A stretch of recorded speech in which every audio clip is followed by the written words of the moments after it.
Karibu katika kipindi chetu cha leo. Ni kipindi cha elimu ya afya kama ilivyo kawaida. Leo tutapenda kukumbushana juu ya saratani ya shingo ya kizazi. Saratani ya shingo ya kizazi ni aina ya saratani ambayo inawaathiri wanawake wengi sana duniani au tuseme ulimwenguni kote. Lakini kitu kizuri na cha kufurahisha ama chenye kutia matumaini kwamba ndio moja ya saratani ambayo inatibika vizuri zaidi pale inapogundulika mapema. Tunakumbushana, wapo ambao wana hii elimu ambao wameipata juu, ambao wameipata in deep, na wapo ambao hawajaipata zaidi. Lakini leo tungependa kujikumbusha zaidi juu ya saratani ya shingo ya kizazi ni nini. Kwa kawaida mji wa mimba jinsi ulivyo, ukiangalia katika structure yake, ukishuka chini kabisa ya mji wa mimba, karibia na uke, katikati kinachotenganisha uke na mji wa mimba, ile sehemu ndio inaitwa shingo ya kizazi au inaitwa cervix. Sasa mabadiliko madogo madogo ya cell hai za cervix yanapokuwa abnormal, pale yanatengeneza kiuvimbe chenye seli za kansa. Mabadiliko hayo huwa yana vihatarishi, na research zinazungumza kwamba kisababishi kikuu cha saratani ya shingo ya kizazi ni human papilloma virus. Ni aina ya virus ambaye anasababishwa ama anaambukizwa kwa njia ya ngono, na huyu ndiye anayesababisha mgawanyiko wa cell katika cervix kuwa ambao haupo katika mpangilio sahihi. Tukiangalia katika notes ambazo tumejaribu kuziandaa, nini kisababishi cha saratani ya shingo ya kizazi? Inasema chanzo kikuu ni maambukizi ya muda mrefu ya virusi vinavyoitwa human papilloma virus HPV. Virusi hivi huenea kupitia ngono, yani mwanaume na mwanamke wanapokutana wakifanya ngono isiyokuwa salama, yani pasipo kutumia kinga ya aina yoyote. Na kinga nazungumzia hapa ni condom. Unajua wanaume wanaweza kuwa wanabeba hivi virusi na visiwaathiri kwa aina yoyote ile, lakini kwa mwanamke vikamuathiri kwa asilimia kubwa, kwa sababu vitakwenda moja kwa moja katika cervix ambayo ndio shingo ya kizazi na kuishambulia. Na kadri muda unavyozidi kuongezeka, basi kunakuwa na mabadiliko na abnormal division of cells, mgawanyiko usiokuwa kawaida wa seli, na kupelekea kuwa na uvimbe wa kansa katika shingo ya kizazi. Hicho ni kisababishi kikuu, lakini tunaangalia pia vihatarishi vya saratani ya shingo ya kizazi vinavyoambatana: kuambukizwa virusi vya HPV, kuanza ngono katika umri mdogo. Hii labda tungekazia kidogo. Unaanza ngono ya wanaume mbalimbali wengi ukiwa katika umri mdogo, inakuwa ni swala lako endelevu. Kumbuka, kwanza huku ngono hupelekea upate maambukizi ya muda mrefu ya human papilloma virus, ambao tunarudi kule maambukizi haya yatakupelekea uwe katika hatari kubwa sana ya kupata saratani ya shingo ya kizazi. Na kuwa na wapenzi wengi wa kufanya nao ngono, hii pia ni sababu toshelevu ya kupata ugonjwa huu wa human papilloma virus ambao inaweza kupelekea ukapata saratani ya shingo ya kizazi. Uvutaji wa sigara. Sigara ina kitu kinaitwa nicotine. Nicotine husafiri kupitia damu na ni carcinogen. Carcinogen ni vitu ambavyo vinasababisha kansa. Sasa nicotine inasababisha pia mgawanyiko usiokuwa wa kawaida, ina speed up zile seli za saratani. Tunasema seli hai zinapokuwa abnormal, sasa ina maana zinakuwa ni high katika kusababisha kansa za saratani, zinakuwa active na zinasambaa. Kingine ni mfumo dhaifu wa kinga ya mwili. Katika mfumo dhaifu wa kinga ya mwili tunazungumzia HIV, Human Immunodeficiency Syndrome. Unajua, mtu anapopata HIV kinga zake za mwili zinashuka chini. Kinga za mwili zinaposhuka chini, mtu anapokuwa na HIV, mgonjwa huyu anakuwa tunasema anapata ile situation ya kuwa na magonjwa nyemelevu, opportunistic infection. Na moja ya magonjwa nyemelevu, kuna bakteria humo ndani, anaweza kupata TB, lakini pia ndo human papilloma virus. Kwamba kuna magonjwa kwa watu wenye HIV tunayaita kwamba ni HIV related diseases. Anaweza kupata hii kansa ya shingo ya kizazi na kansa zingine kama vile Kaposi sarcoma, lakini hapa tunadili zaidi na kansa ya shingo ya kizazi. HIV inaweza kuleta pia kansa ya ngozi ambayo tunaita ni Kaposi sarcoma KS. Lakini pia HIV hiyo hiyo inawafanya wanawake wengi wawe katika hatari ya kupata kansa ya shingo ya kizazi kwa sababu kinga zao zinakuwa ziko chini. Ukiangalia sababu nyingine ni kutokufanya uchunguzi wa afya mara kwa mara. Tumekuwa tukihimiza sana check-up. Check-up imezoeka kwa mataifa yaliyoendelea na baadhi ya mataifa yanayoendelea. Watu wameamka wanaendelea kufanya check-up, ingawa bado mwitikio ni mdogo.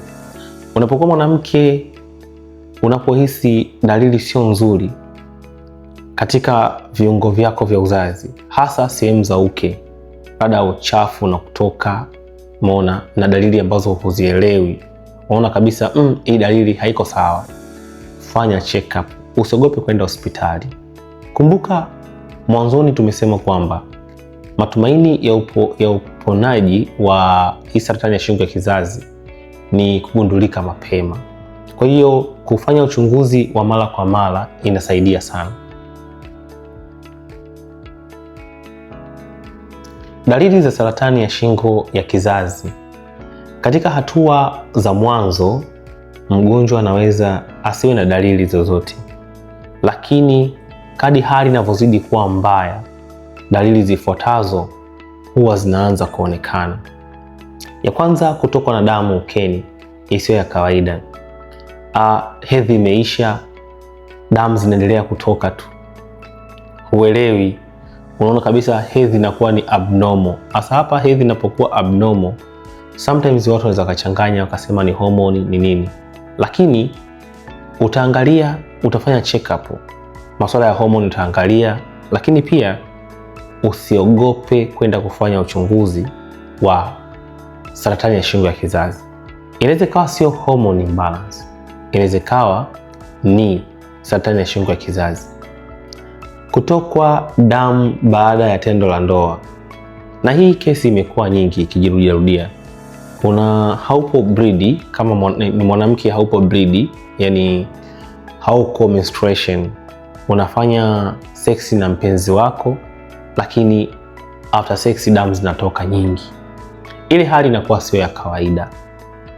Ni bora moja kwa moja ukamkonsati daktari, ukaenda akakuangalia, akakuchunguza. Maumivu wakati wa tendo la ndoa. Kama mwanaume mpo naye sambamba, mpo sawa, ni match kwako, before ulikuwa upati maumivu mkikutana ukafanya seksi, lakini kwa sasa hivi unapata maumivu sana wakati wa seksi. Hii issue ni ya kushtua kwa sababu inakuwa sio hali ya kawaida. Lazima uende ukafanye check up. Ni moja ya dalili. Magonjwa haya katika mfumo wa uzazi wa mwanamke mengi sometimes yanachanganya. Unakuta kuna PID, kuna UTI na magonjwa mengine sana, gynecological conditions. Mengi yanashabiana dalili sometimes, lakini kikubwa kisikuchanganye ni kwenda kufanya check up.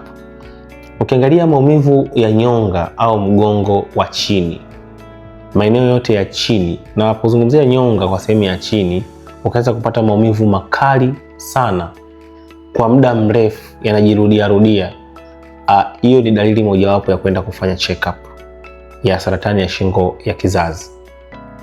Kupungua uzito bila sababu, hii inatokea pia. Mtu anaanza kupungua uzito bila sababu. Stress, mtu anapopitia kipindi kama hiki, mawazo yanakuwa ni mengi sana, na ni moja ya kufanya check up kwa magonjwa mengine pia. Tumika kama additional, lakini sikushtue. Mtu anaweza kupungua uzito kwa magonjwa mengine mengi, inaweza kuwa ni stress na kila kitu. Lakini unapoona hizo dalili zimeambatana za nilizozitaja awali, zikiambatana na kupungua tena uzito, lazima ukafanye check up. Na check up ya hapo unakwenda kufanya magonjwa mengi, hasa ya maambukizi. Utaangalia HIV, utaangalia HPV, utaangalia pia shingo ya kizazi iko salama au haiko salama. Lakini cha kunoti, unapowahi mapema ndipo unapofanya wataalamu waitibie mapema saratani ya shingo ya kizazi. Njia za kuzuia. Njia za kuzuia, ya kwanza, chanjo ya HPV. Chanjo dhidi ya HPV huwakinga wasichana na wanawake dhidi ya aina nyingi za virusi vinavyosababisha saratani ya shingo ya kizazi. Watu wengi katika jamii wanaogopa chanjo, hasa inapokuwa inagusa watoto. Njia za kuzuia saratani ya shingo ya kizazi. Namba 2, uchunguzi wa mara kwa mara. Wanawake wengi wanashauriwa kufanya uchunguzi wa shingo ya kizazi mara kwa mara ili kugundua mabadiliko kabla hayajageuka kuwa saratani. Uchunguzi huu, unapokuwa unachunguza mabadiliko ya seli katika shingo ya kizazi, huwa inakwenda kidogo kidogo. Kadri muda unavyozidi kuongezeka, mabadiliko haya huwa makubwa zaidi na kusababisha saratani. Sasa kabla hatujafika huko katika saratani, tunashauri wanawake na wasichana walika lote wanafanya uchunguzi mara kwa mara. Kuepuka vihatarishi. Epuka uvutaji wa sigara, kuwa na mwenzi zaidi ya mmoja. Epuka pia kutumia kinga wakati wa kujamiana. Matibabu ya saratani ya shingo ya kizazi. Matibabu hutegemea hatua ya ugonjwa, na hapa nipende kukazia, watu wengi wamekuwa wakichelewa kufika hospitali, na wanapofika wanataka kwenda haraka ikiwa tayari saratani iko stage 4. Matibabu ya saratani si kama malaria, si kama maumivu ya kichwa. Matibabu ya saratani yanakwenda hatua kwa hatua. Utapimwa damu, wataangalia stage imefika hatua gani, watakuangalia uzito ili waweze kukalkulate dozi ya mionzi au chemotherapy.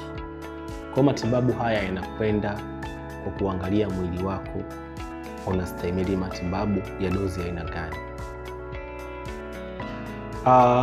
Aina ya matibabu ya kwanza, upasuaji. Aina ya pili ni mionzi, tunaita radiotherapy. Dawa za saratani ambazo ni chemotherapy, na matibabu ya kisasa yanayolenga seli za saratani. Saratani ya shingo ya kizazi inaweza kuzuilika na kutibika ikiwa itagundulika mapema.